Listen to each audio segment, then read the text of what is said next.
ভবানীপুর গ্রাম লোনাপানির ইলিশ মাছের জন্য খুবই বিখ্যাত। এই গ্রামের অধিকাংশ মানুষই ইলিশ মাছ ধরেই তাদের সংসার চালায়। এই গ্রামের একমাত্র ইলিশ ব্যবসায়ী দিনের পর দিন সাধারণ জেলেদের ঠকিয়ে আসছে।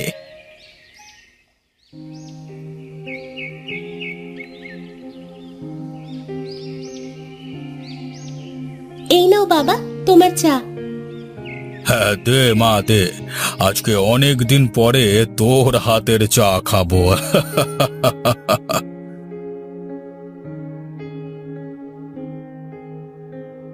খাও বাবা খাও, আমি তো আর রোজ তোমাকে চা করে খাওয়াতে পারি না। হ্যাঁ রে মা, বিয়ের আগে তো তোর হাতের চা খেয়েই আমার দিন শুরু হতো, এখন তো আর সেটা হয় না। তোমাদের ছেড়ে আমারও তো থাকতে ইচ্ছে করে না, তাই তো কয়েকদিন পর পর চলে আসি তোমাদের কাছে। তা বেশ করিস মা।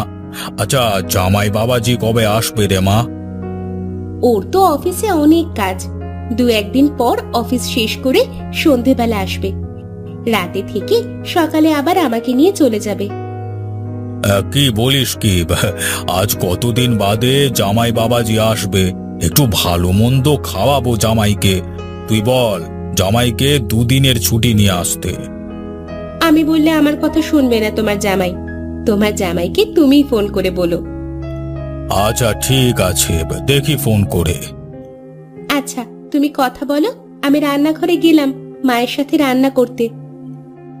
আচ্ছা মা, যা।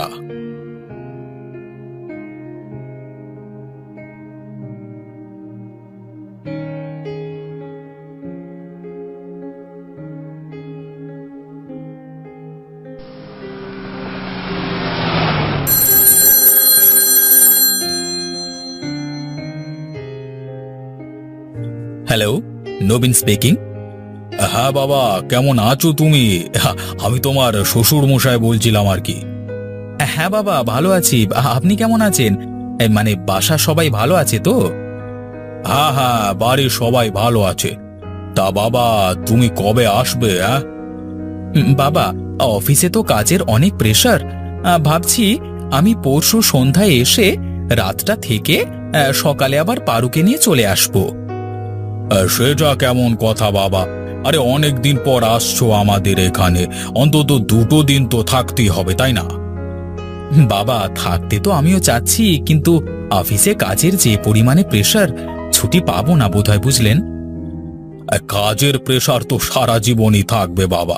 দেখো না তুমি যেভাবে পারো অন্তত 2 থেকে 3 দিন ছুটি নিয়ে তারপরে আসবে। কিন্তু বাবা। না না, আর কোনো কিন্তু নয়, যত তাড়াতাড়ি পারো ছুটি করিয়ে চলে এসো। আচ্ছা ঠিক আছে বাবা, আমি আমার সর্বোচ্চ চেষ্টা করব আসবার জন্য, কেমন? আচ্ছা আচ্ছা ঠিক আছে, রাখছি তবে বাবা। ভালো থেকো, ভালো থেকো। হ্যাঁ হ্যাঁ, আচ্ছা বাবা, রাখুন।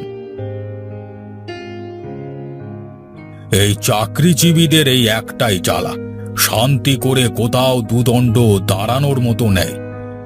পারুমা, পারুমা, খাবার কি হলো রে তোর? হ্যাঁ বাবা, তুমি ডাইনিং টেবিলে এসে বসো, আমি খাবার দিচ্ছি।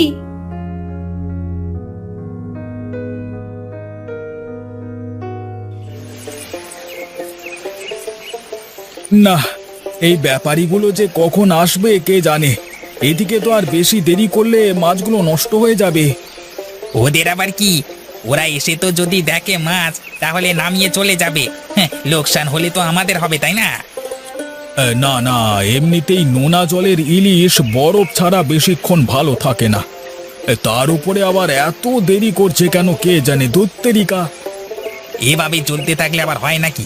আরে নিজেরা না আসুক, এই বরফগুলো আগে আগে পাঠিয়ে দিলেও তো পারা যায় নাকি?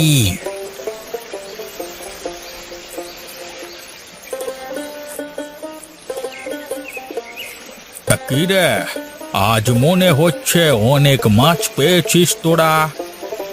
বাবু, আজ আপনার আসতে এত দেরি হলো যে। লোনা জলের ইলিশ বোঝেন না বাবু, বরফ ছাড়া তো বেশিক্ষণ ভালো রাখা যায় না। আরে কিছুই হবে না, শোন না, বরফের গাড়ি চলে আসছে, মাছগুলো ধরে উঠিয়ে দিস, আমি গেলাম। সন্ধে আড়তে এসে যে যার হিসেব বুঝে নিয়ে যাস, কেমন? আচ্ছা বাবু, ঠিক আছে।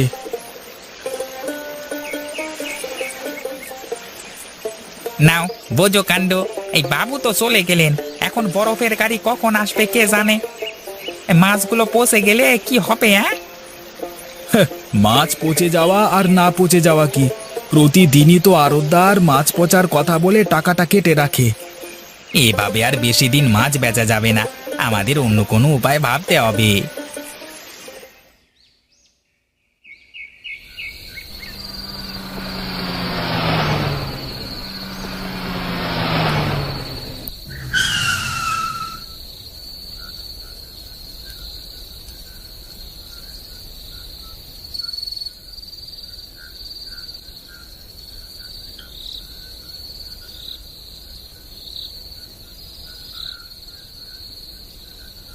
পারু, পারু, কোথায় গো তুমি?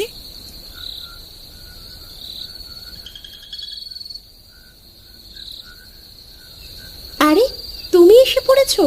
তুমি তো পরশুদিন আসতে চেয়েছিলে, আজ হঠাৎ ফোন না দিয়ে চলে আসলে যে? সে কথা আর বলো না গো। চলো চলো, ঘরে চলো, সব কথা খুলে বলছি তোমাকে। হ্যাঁ হ্যাঁ, এসো এসো।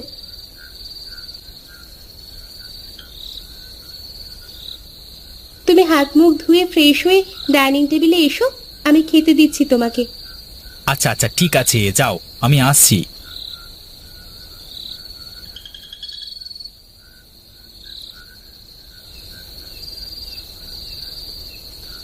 কি ব্যাপার বলো তো, তুমি পরশু আসার কথা বলে আজ চলে আসলে যে? কোনো সমস্যা হয়নি তো আবার? আসলে অনেক দিন ধরে অফিসে ঝামেলা চলছিল, তাই এত কাজের প্রেসার চলছিল। আজকে অফিস অনির্দিষ্টকালের জন্য বন্ধ হয়ে গেছে। আসলে অফিসের অভ্যন্তরীণ কিছু সমস্যার কারণেই এটা হয়েছে। ওরা এগুলো ওয়ার্কারদের সাথে তেমন একটা শেয়ার করে না, এমনকি অফিসারদের সাথেও করে না। তবে যতদূর জানা গেছে, কোম্পানির মালিক নাকি অনেক টাকা দেনা হয়ে গেছে, আর কোম্পানিটাও লসে চলছিল, তাই কোম্পানি বন্ধ করে দিল আর কি। তা করে চাকরি চলে গেলে এখন কি করবে বাবা? ওসব নিয়ে আপনারা ভাববেন না, আমি কিছু না কিছু একটা করে নেব। আরে আমাদের জামাইয়ের এত বছরের অভিজ্ঞতা রয়েছে, এখন যে কোনো প্রতিষ্ঠানে গেলেই ভালো চাকরি পেয়ে যাবে। হ্যাঁ হ্যাঁ, তা অবশ্য ঠিক। না, ও আমার চাকরি বাকরি করবার খুব একটা ইচ্ছে নেই আর। তাহলে কি করবে বাবা? অনেকগুলো টাকা পুঁজি করে ফেলেছি, ভাবছি এবার একটা ব্যবসায় নামবো। বাহ বাহ বাহ বাহ বাহ, সেটা তো ভালো ব্যাপার। তা কিসের ব্যবসা করবে? এখনো সেইভাবে কিছু ভাবিনি, দেখি ভেবে কি করা যায়।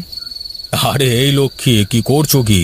আরে জামাইয়ের পাতে তো মাছ শেষ, দাও দাও, জামাইকে ইলিশ মাছ দাও। বাবা, এই মাছগুলো অনেক সুস্বাদু, এমন স্বাদের মাছ আর কোথাও পাওয়া যায় না। এমন স্বাদের মাছ পাবে কোথায়? এই মাছ আমাদের দেশে খুব একটা থাকে না। এমন স্বাদের ইলিশ শুধু আমাদের এখানেই পাওয়া যায়। এটা হলো লোনা পানির ইলিশ মাছ। হ্যাঁ, মাছ ধরবার সাথে সাথে পানি পথেই এই মাছগুলো বাইরের দেশে চলে যায়। আমার না অনেক দিনের ইচ্ছে যে জেলেদের মাছ ধরা দেখব, এক কথায় জীবিত ইলিশ মাছ দেখব। সে আর এমন কি, কালকে সকালে যাব, তবে আমার লোনা পানির জীবিত ইলিশ মাছ তোমাকে দেখিয়ে আনবো। আচ্ছা ঠিক আছে বাবা।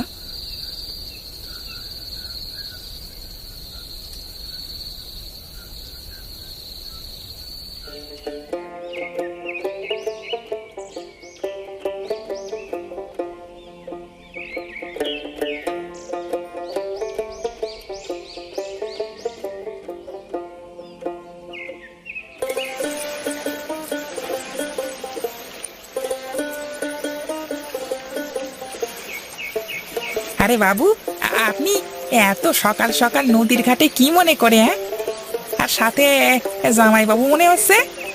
হ্যাঁ হ্যাঁ, আমার জামাইয়ের অনেক দিনের শখ, সে নাকি জ্যান্ত ইলিশ মাছ দেখবে, তাই নিয়ে আসলাম আর কি। আরে বাবু, এটা কোনো ব্যাপার হলো নাকি?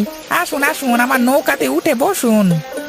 আচ্ছা যাও যাও বাবা, সাবধানে নৌকাতে উঠে বসো।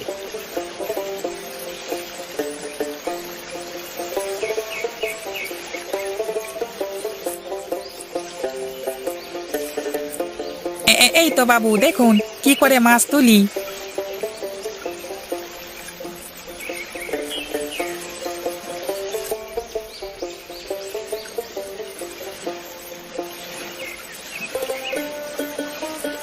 বাহ, আজ আমার অনেক দিনের শখ পূরণ হলো। চোখের সামনে যে জ্যান্ত ইলিশ মাছ দেখছি, এ আমার বিশ্বাস হচ্ছে না।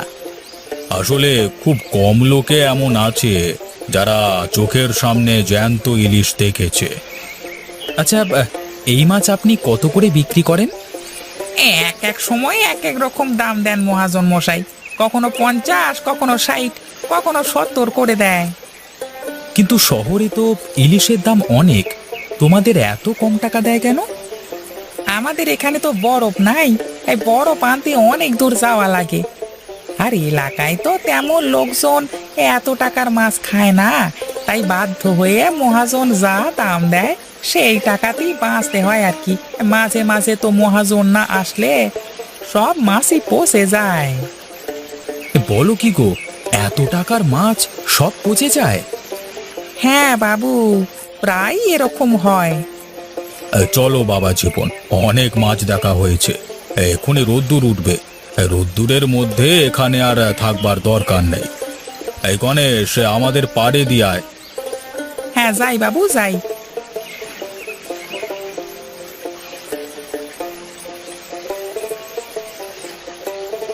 দে, আমাকে বড় দেখে 4টে মাছ দে দেখি। এই নিন মাছ। এই নে, এখানে 500 টাকা আছে, এটা রেখে দে। আজকে মাছের পয়সা নিমো না, এটা আমার তরফ থেকে জামাই বাবাজির জন্য উপহার। না না, এসবের কোনো দরকার নেই, আপনি টাকাটা নেন।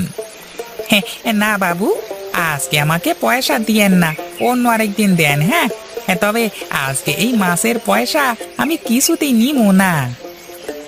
আচ্ছা ঠিক আছে, আসি তাহলে। হ্যাঁ, আচ্ছা বাবা, যদি মনে কিছু না করেন তাহলে একটা কথা বলি। কি মনে করব? তুমি কি বলবে নির্দ্বিধায় বলো। বাবা, এখানকার স্থানীয় জেলেরা তো ভীষণভাবে ঠকছে। শহরে তো 1 কিলো ইলিশের দাম প্রায় 250 টাকা। এরা আর কি করবে? এই গ্রামে তো একজনই ব্যবসায়ী, তাই এদের কাছে মাছ বিক্রি করা ছাড়া কোনো উপায় নেই। আচ্ছা বাবা, আপনি যদি আমাকে অনুমতি দেন তাহলে আমি এই গ্রামে থেকে মাছের ব্যবসা করি। শহরে আমার কিছু পরিচিত বন্ধু আছে, ওদের সাথে নিয়ে যদি এ ব্যবসা করি তাহলে এখানকার জেলেরাও তাদের মাছের ন্যায্য মূল্য পাবে, আর আমাদেরও ভালো ব্যবসা হবে। আরে, এ তো বেশ ভালো কথা। ঠিক আছে ঠিক আছে, ব্যবসা চালিয়ে যাও। আচ্ছা বাবা, তাহলে সবার আগে বাজারে একটা বরফের কারখানা তৈরি করে নি, কি বলেন? হ্যাঁ হ্যাঁ, করো করো, তাহলে তো খুবই ভালো হবে। আচ্ছা ঠিক আছে। নবীন ভবানীপুর গ্রামের বাজারে একটা বরফের কারখানা তৈরি করে। সে ছেলেদের কাছ থেকে ন্যায্য মূল্যে মাছ ক্রয় করে শহরে তার বন্ধুদের কাছে পাঠাতে থাকে। জেলেরা মাছের ভালো দাম পায়, আর নবীনেরও ভালো ব্যবসা হয়। এভাবেই পার হতে থাকে ভবানীপুর গ্রামের মানুষের জীবন।